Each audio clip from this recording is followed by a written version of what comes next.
Hey guys, నేను ఎక్కడున్నానో చూపించాను మీకు. దీని పేరేమంటే హోలీగే మనే. మనే అంటే ఇల్లు అనమాట. హోలీగే అంటే ఒబ్బట్ట, పోలి.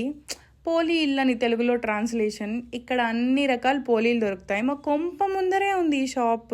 చాలా దగ్గర నడుచుకొని వచ్చేయచ్చు. ఈ బెంగళూరు వాళ్ళకి స్వీట్ పిచ్ అండి. ఎక్కడ వీధికి ఒక షాప్ ఉంటుంది ఇలాంటి హోలీగే మనీస్. వాళ్ళకి అంత పిచ్చి. నేను కూడా వచ్చాను తీసుకొని వెళ్దామని చెప్పేసి. చేసుకోవడానికి బద్ధకం కదా, ఏముందిలే ఒక 3-4 వెళ్ళి తీసుకొని తినేసి కడుపు నింపుకుందామని చెప్పేసి. అంతకుముందు బాగా చేస్తాను, ఇప్పుడు ఓపిక లేదు. ఒక 3 పోలీలు తీసుకున్నా. 17 రూపీస్ కోకోనట్ పోలీస్. 17x3 ఎంతో కమెంట్ చేసేయండి. మీ బ్రెయిన్ షార్ప్ అయితే మీరు చేసిన వెంటనే పే చేస్తాను వాళ్ళకి. వీడియో నచ్చితే సబ్స్క్రైబ్.